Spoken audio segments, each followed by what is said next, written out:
when the court orders the demolition of a project, how are the contractors selected? You have already been with the Maradu flats demolition. Correct. Help us understand how this process works. Now, in Maradu, if you ask me, it was a state government job. So they had to come up with tenders. Then they came up with some 6 vendors, participated for that tender, the technical ones, out of which they shortlisted 3 of them. Technically, they had formed a committee, technical committee, where IITians and local corporation, implosion experts, they all were involved, structural consultant. From that technical committee, they sorted out with 3 people, and then there was commercial between 3 of us, and we were the best of the lot from the 3. But however, as it's a government body, so they cannot offer complete job to one single party. So they gave us 3 big ones, and 2 small ones were given to one other vendor. The South African company, right? South African company was my JV. Okay. There was another company by name of Vijay Steels, if I'm not wrong. That was a part of, they did 2 buildings and we did 3 buildings. So that was a process there. Now here this is a private firm. So it all depends on, they might ask for quotations directly. No, the Central Building Research Institute has been given the Supreme Court order says CBRI has to be involved. They have to give a, yeah, I know Mr. Gopal, I think Mr. Gopal Krishnan or the director there. He has to play a role in deciding things. I don't know commercially he can play a role. Maybe technically yes, authority of Noida authority along with CBRI, they might come down with a method statement, the correct to do the job. Finally, the onus is on the builder to select the vendor. Commercially also he'll have to look into. It cannot happen that whatever technically this people clears, he has to agree to it. Right. Help me understand the commercials of it. Let's take the Maradu. They were 17 to 19 stories, right? Here we're talking about 40 stories. In terms of the expertise as well as the cost, is there a significant difference? Yes, there would be. First of all, there are 40 stories. What I understand is there 32 stories have been constructed. They were planned for 40 stories, but currently there are 32 slabs which have been constructed. I have not seen the site, but what photographs we see from newspapers and all is what I understand. And so we've already done 18 stories, another 14 stories. Commercially, yes, there would be a gap because more of explosives will be used, more preparation works will have to be done. However, parallelly, we really don't know the steel reinforcement will be property of whose, whether the client would like to retain it, Supertech. In case of Maradu, we were given the steel. So we had to quote minusing the steel component in each buildings. So the figures there for services were less because we got that scrap as well. Here, it depends on the builder whether he's ready to merge with the steel to us or he wants to sell it with his own scrap vendors or how it would be. But in terms of services, yes, it would be more than Maradu. 40 stories, no joke, or 32 stories, no joke. Never ever a building has been done. Maradu was the first case where this 18 stories were got down. Now, that's the only reason, because when we met the state government, the chief secretary, the collector there, so they were of the opinion that they want the safest way. They wanted to, because they were at 15 feet, there was a water body. At say 20 feet, there was a resort. There was another garage at the other side. So there was a school in one of the properties. There was a school, Anganwadi school, just next door. I mean, hardly 10 feet away. Then there was some 25 feet away. There was one more tall structure, almost 30 story. So all these were there. So they were very clear that we wanted to be precisely done. Cost was never their concern. So that's the only reason we hired the South African. We already have a JV with him. We've done one project with them in South Africa. They have done this project with us in India. So we took their technical expertise, planning, preparing the building. The complete labor team of almost 200 people were deployed by us. Basic planning was given by him, how to do it, where these detonators have to be deployed, which columns, which beams, uh, quantity of detonators, which detonators, all those things were done by him. The sequencing, the delayed timings of these detonators, because it's in our control how we want. All three buildings were done with a different concept, because one place we were facing Anganwadi, so we cannot get the whole building down also, because it was so close. By the air pressure also, that school would have blown off. So we had covered it. However, we took only half building that side, the other half we took it behind. So we divided the building into two parts initially, and then we blasted in such a way that the first half comes near to the school, so the damage is less to the school, and the second part, which is the bigger part, goes behind. So you can see that closeness in the video itself. It is very clear videos.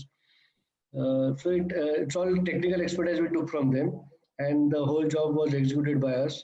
And in fact, the whole team back in Maradu, the collector, the police commissioner, the chief secretary, everyone was precisely happy, because not even a single piece of debris went into the water body. After the blast, once we went to the site, it was way within the boundary walls also. Forget the water body. It was inside the boundary walls. There was a gap where we can walk around the structure. So exactly fell where we wanted it to be.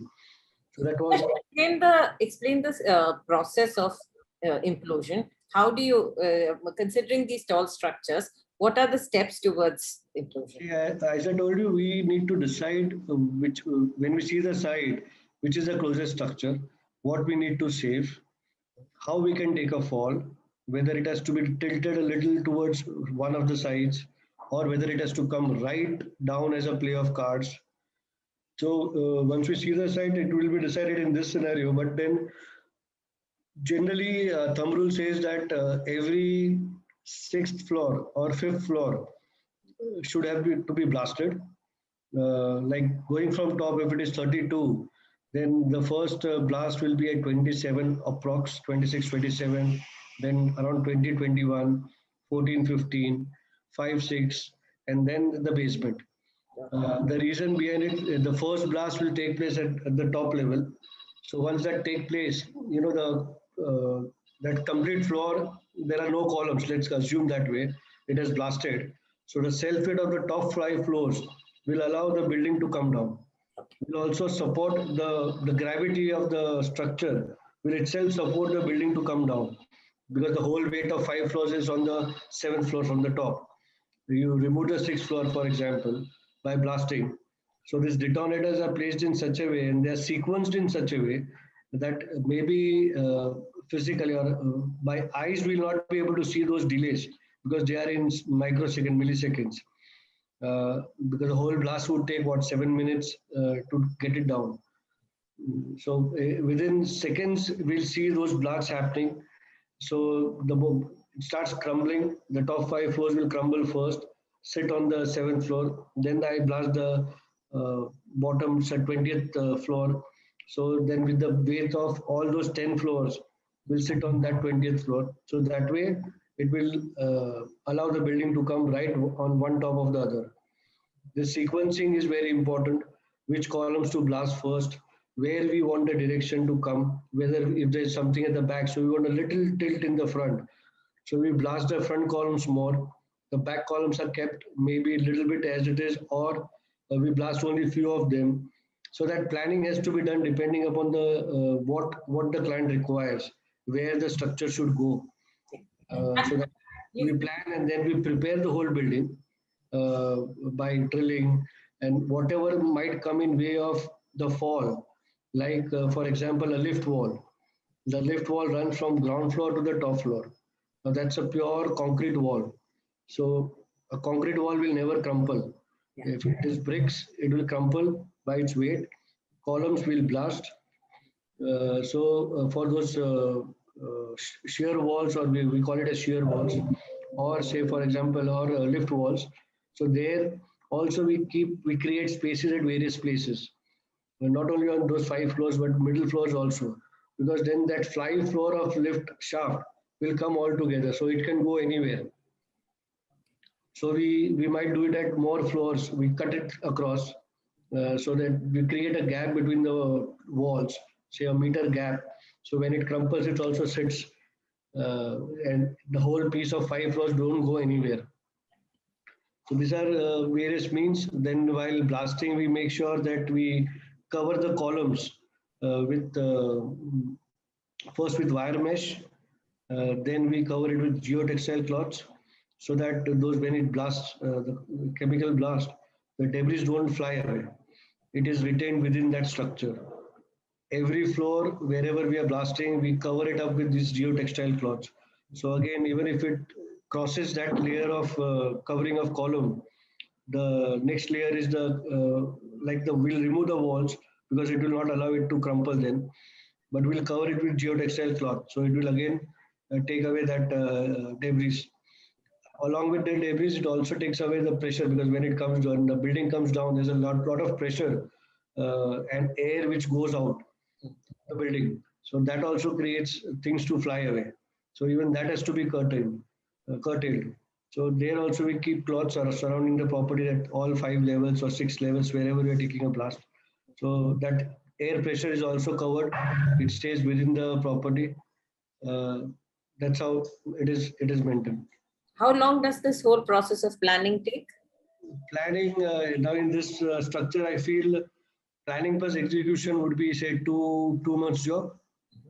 And then uh, uh, when we take a blast, which is a day's time, and then clearing of site would take another 1.5 months.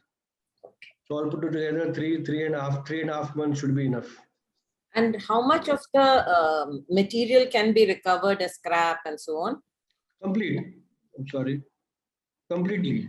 Okay. Because I mean, it will be steel reinforcement. It is still being constructed. So basically, it will be steel reinforcements. So once it is crumpled down, then we send our equipment and extract the steel out of debris. The debris are disposed to the local municipal places. And steel is a salvageable material. So whether they want to buy it or keep it with them, or they want us to sell it, we can give credits to them. Okay. Actually, when there are many residential, it's a densely populated residential area. There are residential properties very close to it. Even in Maradu, we saw that some of the, during your pre-demolition phases, some buildings develop cracks and so on. Is that a danger? No. I would correct you here. It was not the buildings, but the boundary walls, yes. Not to the, because there were common boundary walls between two structures. So those went for tosses, not because we had kept vibration meters there. And even to curtail these vibrations, what we try to do is we dig out trenches between two structures. So those vibrations which comes out from this demolished buildings, they don't travel to the other building. So almost as deep as 1 meter, 1.5 meter, 2 meters, we dig out trenches surrounding those areas where there are building adjoining to the next structure. So the vibrations don't transfer. So we sure that because we've done it practically, we've seen it. The vibrations were measured by IIT Chennai when we practically did the blast. So all the reports were all positive that not even a single piece, nowhere it has gone for a toss. Okay. So even if there are multi-story apartments in close proximity, there's no danger to those? No, we are very confident that it should not impact anything. Absolutely not. I'm telling you, 15 feet away there was a water body and not even a single stone went there. So even if I get 15 feet, I'm okay. Okay. It's only the heap would be more because it's a 32 story and here it was 18 story. The heap of debris maybe would be almost 5 floors. Yeah. It comes down. Yeah. That's it. Okay. And any other dangers to this kind of implosions? I would say it's only not danger, but it is more with dust. It's more with dust. There will be a lot of dust which is generated. Whatever I do, I cannot control that dust. We have water sprinklers. We'll have all those system in place. But however, the amount of dust which is generated, you cannot control it. It has to flow. You don't know where it will flow because the wind direction can be anywhere. So you don't know where it will flow. The only thing we can request the local corporations to keep their team ready. So whatever properties are surrounding or roads or bridges, so those can be cleaned because there will be layers. I mean, I would literally a layer of half a centimeter or a centimeter on the roads, nearby roads, Yeah. because the dust has to settle somewhere. How far does it move? The dust, again, I told you, it depends on the wind speed, which direction the wind is. So, if the wind speed is good enough, then it will take far off. It will spread more. If it is not too much of wind, then it will be close by. But like we create zones when we plan it out. We create a zone surrounding we survey the whole area. Then we create zones that which buildings like we want it to be completely evacuated. Uh, we keep three zones. Like in zone A, which is a close proximity to the building, there have to be no human in those zone. So whatever it's coming, whether it's a shop or a residence or whatever it comes, we need to evacuate them in that zone. In the second zone, maybe partially required shops and things can be kept open. And the last zone, people can stand. Uh, so it's almost 100 meters, 200 meters, 300 meters. It's generally in that territory. Okay. Let me go back to this technology. How many of our engineers are actually trained in demolition technology? Do we have enough trained engineers? I would not say no. We have people in India, but as I told you, this would be the first time it would happen. A building of this height would get collapsed. Before this, the first time was Maradu.